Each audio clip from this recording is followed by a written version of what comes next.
Hello anime lovers, स्वागत है आपका एनिमे एक्सपर्ट चैनल पर। और आज हम देखेंगे सोलो लेवलिंग के सीजन 2 का एपिसोड नंबर 6 और इसके पिछले एपिसोड की लिंक आपको डिस्क्रिप्शन में मिल जाएगी। एपिसोड की शुरुआत में हम बहुत सारी मीडिया को देखते हैं, तभी उनके पीछे से व्हाइट टाइगर गिल्ड के लीडर बेक एंड चोई जोंग इन आ जाते हैं। प्रेसिडेंट बेक बोलते हैं कि ये इतनी सारी भीड़ क्यों है, आज ऐसा क्या हो रहा है। मीडिया उन दोनों को कहती है कि आप दोनों ली मिनसुंग को रिक्रूट करने आए हो। ली मिनसुंग वही है जिसे हमने लास्ट एपिसोड में देखा था, जो हमें लास्ट में दिखाया गया था एक गाड़ी में बैठा हुआ। आगे से बेक अपने मन में कहता है कि ये ली मिनसुंग कौन है, क्या ये एंटरटेनमेंट इंडस्ट्री से है क्या। और पीछे से चोई जोंग इन बोलता है कि ली मिनसुंग ने तो किसी और गिल्ड के साथ साइन इन कर लिया है और मैं कोई और चीज के लिए यहाँ हूँ। मीडिया बोलती है कि आज कुछ तो बड़ा होगा। फिर बेक और चोई जोंग इन आपस में लड़ने लगते हैं। वो दोनों आपस में कहते हैं कि जिनवू को मैं रिक्रूट करूंगा और उसे अपनी गिल्ड में लेकर आऊंगा। फिर हम वहाँ एक और हंटर को देखते हैं। ये एक और एस रैंक हंटर होता है जो कि लोगों को रिक्रूट करता है अपनी गिल्ड में। वो आके बोलता है कि तुम लोग भी ली मिनसुंग को रिक्रूट करने आए हो क्या। आगे से वो बोलते हैं कि ये जो भी है ली मिनसुंग, हमें कोई इंटरेस्ट नहीं है। फिर वहाँ हम जिनवू को देखते हैं जो कि सोच रहा था कि आज मेरा रीवैल्यूएशन डे है और इतनी सारी भीड़ क्यों है यहाँ। फिर हम ली मिनसुंग को देखते हैं जो कि मीडिया के सामने अपना इंट्रोडक्शन दे रहा था। वो बोलता है कि मेरे अंदर हंटर की पावर जाग गई है। असल में ये एक एंटरटेनमेंट इंडस्ट्री का स्टार होता है, इसीलिए ये सारा मीडिया आया है और ये भी यहाँ रैंक असेसमेंट के लिए आया होता है। जिस नए आदमी को हम देखते हैं उसका नाम लिम टाई ग्यू होता है और ली मिनसुंग बोलता है मीडिया को कि मैं इसकी लीडरशिप के अंदर काम करूंगा। असल में ये सब इसका नाटक था और इसने रीअसेसमेंट के बारे में झूठ बोला था ताकि मीडिया की अटेंशन पा सके। असलियत में तो इसे ए रैंक कब का मिल चुका है और इसने फाइंड गिल्ड के साथ 2 साल का कॉन्ट्रैक्ट किया होता है और तब तक ये हंटर बन के रहेगा और मीडिया के सामने नाटक करेगा। जब ये सब शांत हो जाएगा तो वापस वो एंटरटेनमेंट इंडस्ट्री में लौट जाएगा। तभी हम जिनवू को देखते हैं जिसे सिक्योरिटी ने रोक रखा था। सिक्योरिटी उसे पीछे हटने को बोलती है और आगे से कहती है कि तुम कैमरे को ब्लॉक कर रहे हो। जिनवू कहता है कि मुझे एसोसिएशन में जाना है। सिक्योरिटी कहती है कि तुम अंदर नहीं जा सकते, साइड हट जाओ। और अब हम पीछे से चेयरमैन गो को देखते हैं जो कि जिनवू को लेने आए होते हैं। वो बोलते हैं कि जिनवू मेरा मेहमान है और वो जिनवू को लेकर अंदर चले जाते हैं। और ली मिनसुंग बोलता है कि इसने मेरा पूरा प्लान बर्बाद कर दिया, कोई जानता है कि ये कौन है। और जैसे ही ली मिनसुंग अंदर जाने लगता है तो उसे सिक्योरिटी रोक लेती है और बोलती है कि अंदर पहले से ही रीवैल्यूएशन चल रहा है और तुम अंदर नहीं जा सकते जब तक वो खत्म नहीं होती।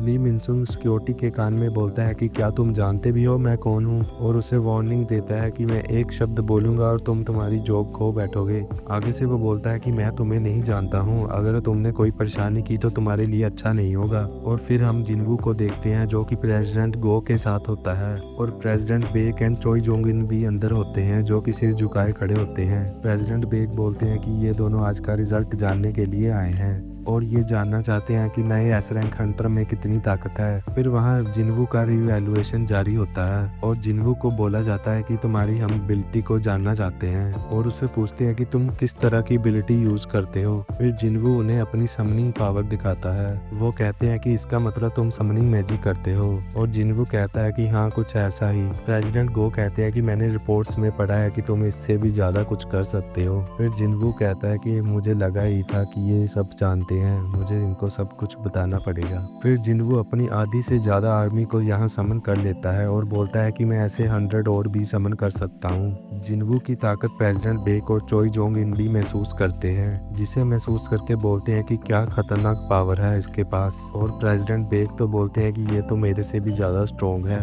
तो ये है असली पावर जिनवू की। फिर हम देखते हैं कि उसका रीवैल्यूएशन टेस्ट कंप्लीट हो जाता है और उसे एक new S rank hunter licence मिलता है, जिसे देख के जिनवू बोलता है कि अब मुझे कोई परेशानी नहीं होगी उस स्पेयर ऑफ एवराइज को बेचने में, और उसे बेच के जो पैसे मिलेंगे मैं उसे अपने सामान खरीदूंगा। इससे वह पूरे डीमन कैसल को जीत लेगा। प्रेसिडेंट को उसे कांग्रेचुलेशंस बोलते हुए कहते हैं कि तुम एक असली एस रैंक हंटर हो। फिर हम बाद में चोई जोंग इन और प्रेसिडेंट बेक को देखते हैं जो कि जिनवू को कांग्रेचुलेशंस कहते हैं और कहते हैं कि हमें तुमसे कुछ कहना है, क्या तुम्हारा टाइम मिल सकता है क्या। जिस पर जिनवू उन्हें इग्नोर करते हुए बोलता है है कि सॉरी मुझे और भी काम है। ये बोल के जैसे ही वो गेट के बाहर आता है तो सभी मीडिया उसकी फोटो लेने लगते हैं और सभी टीवी चैनल्स पर 10th एस रैंक हंटर की न्यूज फैलने लगती है, जिस न्यूज को जिन्वू की सिस्टर भी देख लेती है और देख के बहुत हैरान होती है। और उसके बाद माइनिंग टीम भी ये न्यूज देख रही थी और माइनिंग टीम में से एक आदमी बोलता है कि जरूर इसने किसी को मार दिया होगा इसीलिए न्यूज आ रही है। और जैसे ही वो नीचे पड़ता है कि 10th एस रैंक हंटर तो वह हैरान हो जाता है और उसकी फटके 4 हो जाती है।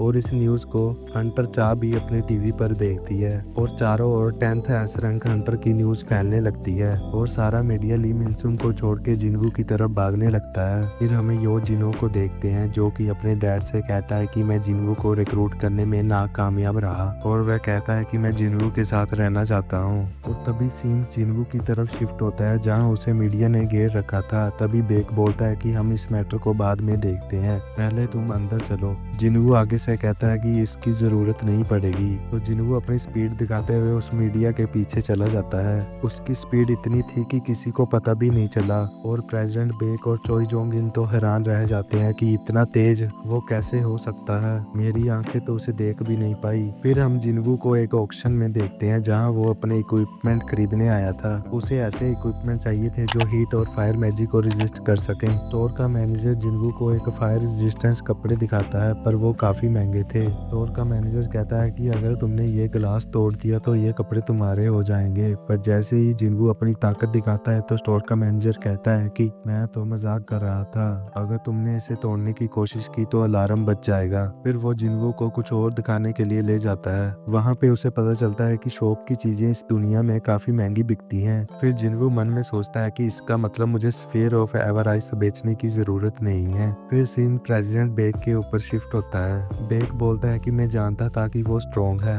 पर वो इतना स्ट्रॉन्ग कैसे हो सकता है, उसकी फिजिकल एबिलिटीज और मैजिकल पावर भी काफी स्ट्रॉन्ग है। वह कहता है कि उसकी सेकंड अवेकनिंग तो अभी तक खत्म हो गई होगी। बेक बोलता है कि शायद वो सेकंड अवेकनिंग में नहीं है। बेक बोलता है कि क्या वो एक ऐसा हंटर है जो लगातार स्ट्रॉन्ग हो सकता है क्या। फिर हम जिन्वू को उसके घर पे देखते हैं और यहाँ योजिनो भी आ जाता है। फिर जिन्वू अपने शैडो सोल्जर्स को समन करता है और वो अपने कुछ सोल्जर्स को जीना को प्रोटेक्ट करने के लिए यहाँ छोड़ देता है और अपने कुछ और सोल्जर्स को सोसाइटी को प्रोटेक्ट करने के लिए यहाँ छोड़ देता है। फिर हम जिन्वू और योजिनो को देखते हैं। योजिनो बोलता है कि मैंने अपना घर छोड़ दिया है और मैं तुम्हारे साथ ही ट्रैवल करूंगा। और वो जिन्वू से पूछता है कि तुम डाइसुम टावर पे कौन सा काम करना चाहते हो जिसके बारे में तुमने कल बताया था। जिन्वू कहता है कि वो एक तरह की ट्रेनिंग है। योजिनो बोलता है कि क्या तुम और भी स्ट्रॉन्ग बनना चाहते हो, तुम तो पहले से ही एक एस रैंक हंटर हो। जिसपे जिन्वू बोलता है कि हाँ मैं और भी स्ट्रॉन्ग बनना चाहता हूँ। और ये कह के जिन्वू उस कार से निकल के चले जाता है। अब जिन्वू के पास दो और इक्विपमेंट्स थे, एक था वाटर बेस्ड रिंग और दूसरा था रोब ऑफ विंड जिससे उसको हीट प्रोटेक्शन मिलेगी। ये दोनों चीजें पहन के वो डीमन कैसल को जीतने चला जाता है। तभी जिन्वू को एक क्वेस्ट आती है। क्वेस्ट होती है कि उसे एक डीमन को मारना है। डीमन का नाम बैरन होता है। डीमन को मारने पर उसे रिवॉर्ड में शैडो एक्सचेंज र्यून स्टोन मिलेगा। जिन्वू ये देख के खुश हो जाता है और 76th फ्लोर पर चला जाता है। इस फ्लोर पे चारों ओर बड़े बड़े मॉन्स्टर्स और आग लगी हुई थी। जिन्वू अपनी समनिंग में से फैंग को समन करता है और उसे एक क्रिस्टल देता है। इस क्रिस्टल से उसका फायर मैजिक और भी स्ट्रॉन्ग हो जाएगा। फैंग के सामने एक बहुत बड़ा मॉन्स्टर था, वो उस पे अटैक करता है। फैंग के एक ही अटैक से सब कुछ खत्म हो जाता है। सीन शिफ्ट होता है और हम एक आइलैंड पर दो हंटर्स को देखते हैं।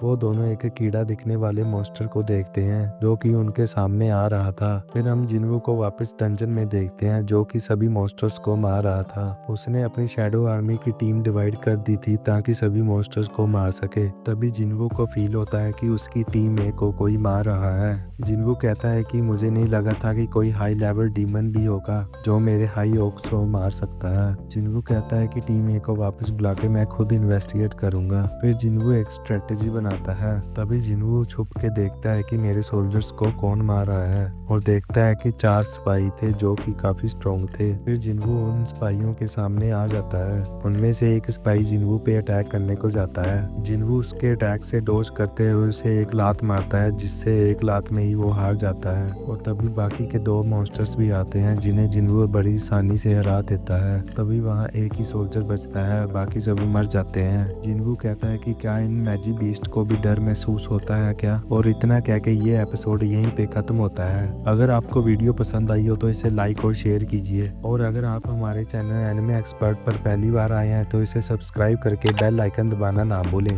और मैं मिलता हूँ आपको एक और अमेजिंग एपिसोड के साथ।